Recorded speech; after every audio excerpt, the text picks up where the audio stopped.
First impressions are a crucial part of any relationship, including customer relations. That's why it's so important that you carefully inspect and prepare each new vehicle before a customer takes delivery. Hi, and welcome to this month's MasterTech. The topic of new vehicle preparation may seem a bit strange for a MasterTech, but if you consider the impact a positive new vehicle delivery can have on your customers, you can see just how important it is. Everyone at your dealership needs to work together to help make every new vehicle delivery a positive one.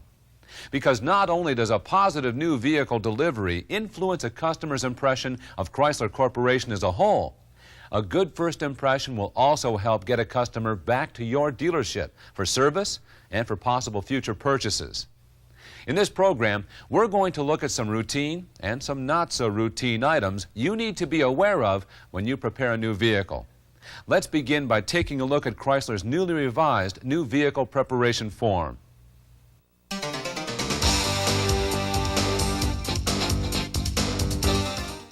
So you're probably wondering why the new form, right? Well, for the benefit of our customers, it's important that new vehicle preparation procedures stay up to date with new vehicles and new features. So Chrysler has developed this new form in order to keep up with changing trends in the area of new vehicle preparation. On the new form, some of the old procedures have been updated and some new items have been introduced. But basically, the new form simply includes more information to help you when performing the procedures. So when you first look at the new vehicle preparation form, you'll notice that the size has increased. But take a closer look and you'll find that a lot of the information on the new form is the same as on the old one. Some of the items have been expanded and revised simply to give you more detail on what to look for under a specific heading. For example, whereas on the old checklist you were just asked to check engine performance, the new checklist lets you know exactly what to look for when checking engine performance. Body inspection procedures have now been broken down into body exterior and body interior sections. This will help remind you which body inspection procedures can be performed before you actually get into the vehicle. On the new form, each section of the checklist has been given a letter heading, and the inspection procedures are numbered under each heading. This will allow you to easily cross-reference the procedures on the form with the Guide to New Vehicle Preparation. For example, fluid levels are found on the checklist under Section A, number 2. So, if you wanted to look up fluid levels in the Guide to New Vehicle Preparation, you would simply turn to A2 to find the information you needed. Near the top of the new form, you'll find 2 new notes. These items should help clarify questions about which adjustments are considered part of new vehicle preparation. Those conditions which can be corrected by the minor adjustments suggested on the form, for instance, adjust as required or adjust to specifications, are considered part of normal new vehicle preparation. Those conditions which require correction beyond the minor adjustments specified on the form are eligible for warranty reimbursement. As promised earlier, our next new section will cover the new vehicle preparation checklist. So let's get started with underhood inspection procedures.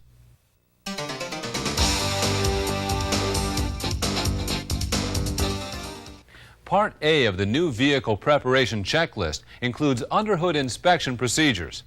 The first of the underhood inspection procedures is an examination of the hood latch and safety catch operation. Here you need to check that pulling on the hood release lever allows the hood to pop open, and that the safety catch prevents the hood from going to its full open position. Next, you'll need to check the fluid levels, including engine oil, automatic transmission fluid, clutch master cylinder fluid, brake master cylinder fluid, power steering fluid, windshield and rear washer fluid, and coolant. When checking engine oil, the level should be between the minimum and maximum marks on the dipstick. If the level is too low, inspect the engine for oil leaks. Take a look at the brake master cylinder to be sure both the primary and secondary cavities are full to the maximum levels. If not, wipe off the cover to remove any dirt which could cause contamination. Then add the appropriate amount of fluid. Before checking other fluid levels, such as the power steering fluid, the reservoir caps should also be wiped clean. And remember, When checking power steering fluid level, be sure the engine is off, and be sure not to use any type of automatic transmission fluid in the power steering system. Automatic transmission fluid and coolant levels should be checked with the vehicle parked on level ground and the engine running at normal operating temperature. The procedure for checking automatic transmission fluid can be found in the service manual, the Guide to New Vehicle Preparation, or in this month's reference book. On manual transmission vehicles with a hydraulic clutch, look at the clutch master cylinder to make sure the fluid is at the proper level. Remember, when topping off any fluids, only use those which meet the specified requirements. Check your service manual if you're not sure which fluid to use. Once the fluid levels have been checked and topped off, inspect the underhood lines and hoses. Be sure they're clear from moving or hot objects. Next, check the battery state of charge. Inspect the battery test indicator on those vehicles where it is easily visible to be sure the green dot is showing. On vehicles such as Cirrus, Stratus, and Viper, where the test indicator is not easily visible, you'll need to use the instrument panel voltmeter to check the battery state of charge. Also check the underhood wiring for proper routing and connections. Visually inspect that the starter, generator, AC clutch, and ignition secondary wires are properly installed. And pay particular attention that wiring near the radiator fan, pulleys and belts, motor mounts, and exhaust is routed properly. Now, before continuing the new vehicle preparation procedures, you should connect the IOD or install the fuse. Next, we're going to look at under-vehicle procedures. But first, let's try a review question. Pre-delivery inspection of the battery includes A, inspecting the battery test indicator when it is easily visible. B, inspecting the battery test indicator on every vehicle. Or C, checking battery terminal tightness. The answer is A. Inspect the battery test indicator only on those vehicles where it is readily visible. On vehicles where it cannot be seen easily, use the instrument panel voltmeter.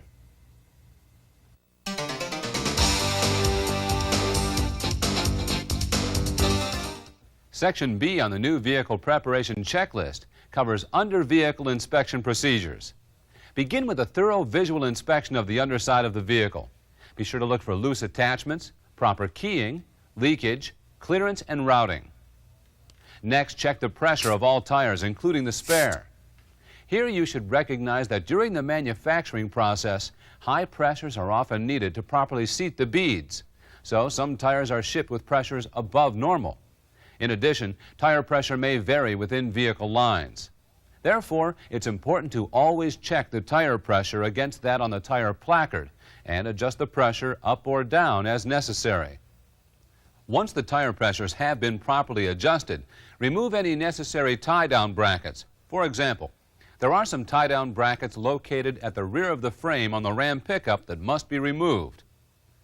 In the next section, we're going to look at body exterior inspection procedures. But before we move on, try to answer this one.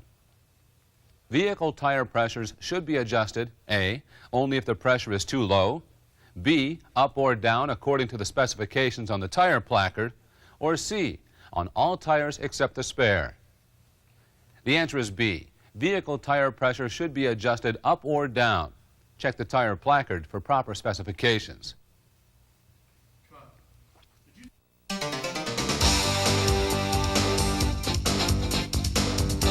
Body exterior inspection procedures should begin with an exterior check of door and lock operation. First, verify that all locks work properly with both keys. In addition, verify that the child safety lock works properly on vehicles so equipped.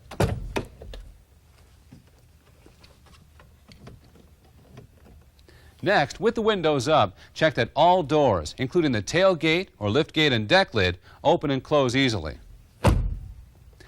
If there is a problem, in most cases, it can easily be fixed with a simple latch or striker adjustment. On vehicles equipped with a security alarm or remote keyless entry, Verify that the alarm works properly and that both remote keyless entry transmitters are properly programmed. Remember, when checking the remote keyless entry system on some vehicles, you must press the deck lid release button on the transmitter twice to release the deck lid. Next is a body exterior fit and finish visual inspection. First, however, you'll need to remove any protective shipping films or covers that may still be on the vehicle. Some minivans, for example, are shipped with a protective cover on the roof, hood, and fenders. This film is most easily removed at cool temperatures. Move the vehicle out of direct sunlight and run cold water over the film.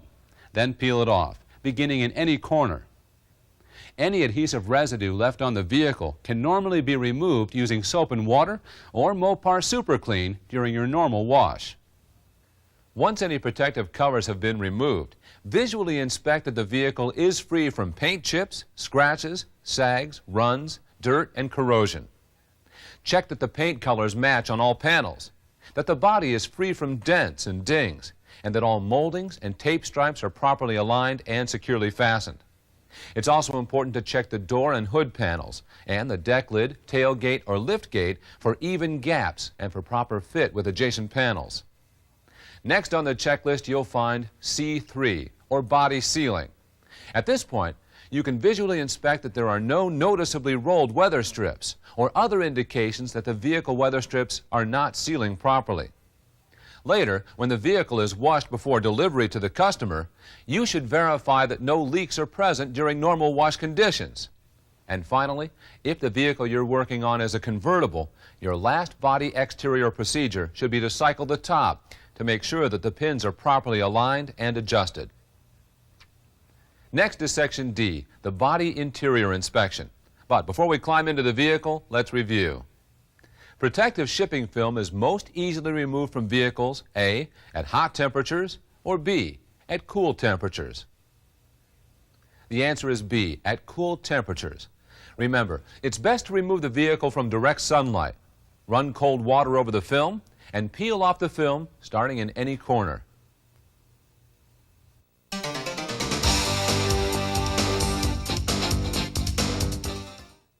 Section D of the checklist includes the body interior inspection procedures. Basically, your body interior procedures should begin with a thorough inspection of the operation of all components which can be operated from inside the vehicle. Doors, windows, locks, seats, seat belts and shoulder belts, head restraints, and interior and exterior lights.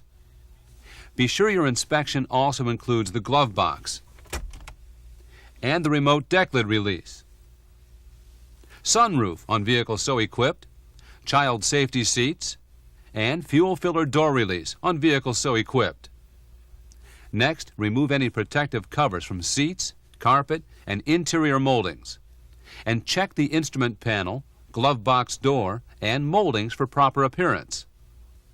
Also check that the door fabric, seats, and carpet are all securely in place, clean and free of unwanted wrinkles. On vehicles equipped with a compass, you'll need to check for proper calibration and variance. If necessary, calibration and variance can be set during the road test. Finally, you'll need to install any items shipped loose in the vehicle, such as wheel covers, floor mats, radio antenna, and cargo nets. Well, that pretty much covers all of the in-bay inspection procedures. In the next section, we'll take a quick look at Section E of the checklist, the road test.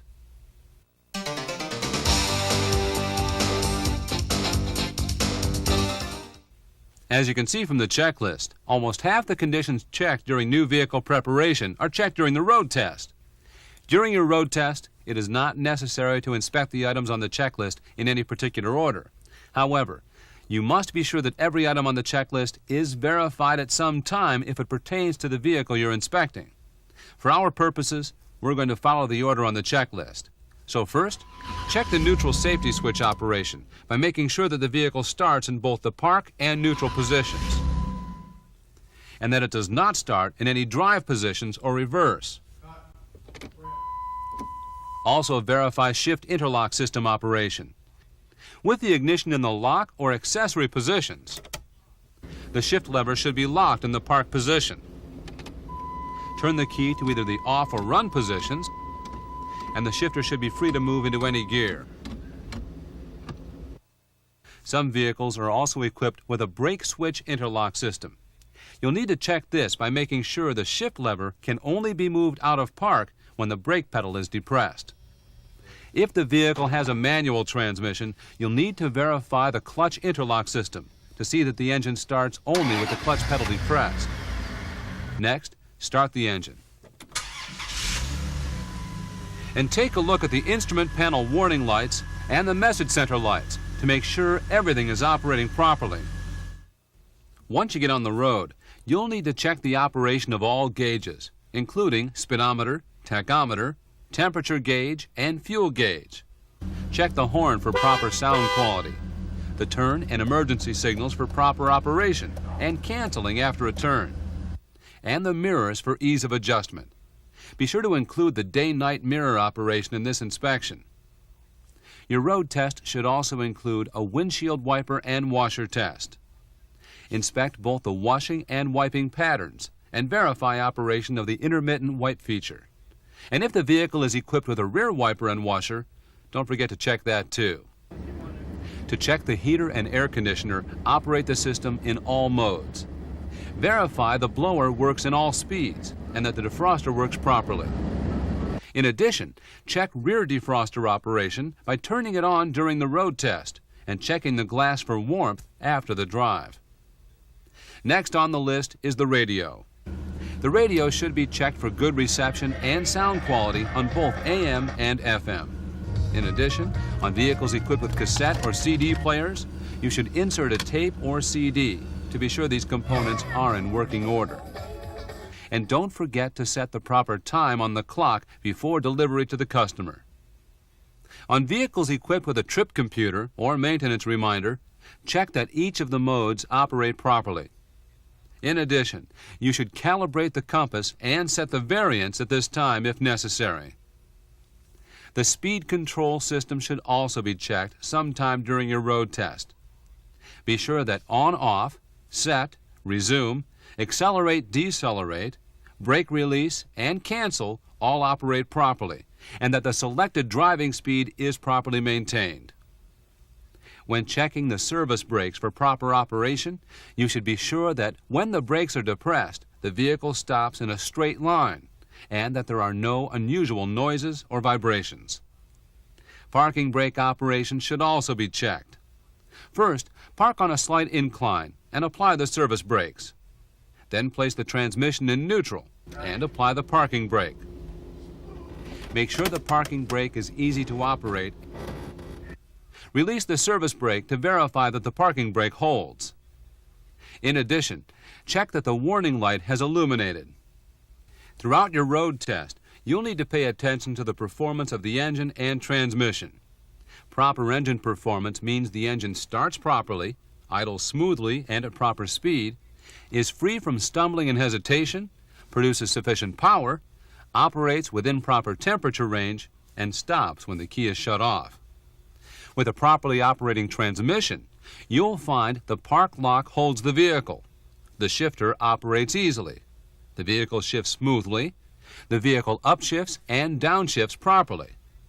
On manual vehicles, also be sure the gears do not grind and that the clutch works smoothly. And with 4x4 vehicles, be sure the transfer case shifts smoothly among ranges. Next on the checklist, we find steering and handling. Under this heading, you need to verify that the power assist works properly. The steering wheel returns to center after making a turn. The vehicle or steering wheel does not vibrate, and that the vehicle tracks in a straight line. And before you head back to the dealership, don't forget to listen for any squeaks, rattles, or wind noise coming from either the inside or outside the vehicle. Now the vehicle's ready for a few final steps. Back at the dealership, you'll need to verify that all necessary labels, such as the emissions control label and Monroney label, are installed and legible. Complete the emissions certification on the bottom of the new vehicle preparation form, and place copy number 1 of the form and the warranty certification information in the glove box. If the vehicle is to be stored before delivery to the customer, the IOD connector or fuse must be unplugged to prevent battery drain and possible damage. But remember, before the vehicle is delivered, the IOD or fuse must be reconnected, and the clock, radio stations, and other accessories should be reset. In addition, the required amount and grade of fuel must be added to the vehicle before the customer takes delivery. Well, there you have it. A brief rundown of all the pre-delivery inspection procedures. But of course, your dealership's part in new vehicle delivery shouldn't end once the checklist is completed. Remember, the checklist contains the preparation procedures required by Chrysler Corporation. But there are a couple of other steps that should be performed before the vehicle is delivered. So, to conclude this month's MasterTech, we're going to discuss a few of the items which are not covered under new vehicle preparation, but are sure to win points with your customers.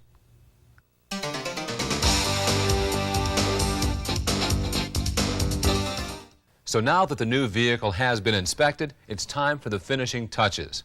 First, wash the vehicle to remove any road dirt, any undercoat overspray, or any excess window sealer or weather strip adhesive.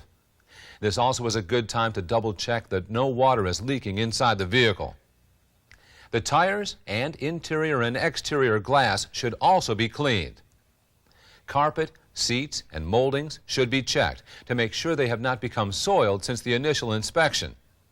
But if something has gotten dirty, be sure to clean it before delivering the vehicle to the customer. A tip to help keep the seats and carpet from becoming dirty after the first inspection is to install temporary seat covers and paper floor mats in the vehicle once the protective shipping covers have been removed. These temporary covers can be removed just before the customer picks up the vehicle. Also, double check that all other protective covers, shipping film, and shipping and inspection stickers have been removed. Finally, it's a good idea to set some of the local radio stations if it hasn't already been done. And if the customer desires the rolling door lock option, this feature should also be set before delivery. Well, I guess that wraps up the topic of new vehicle preparation.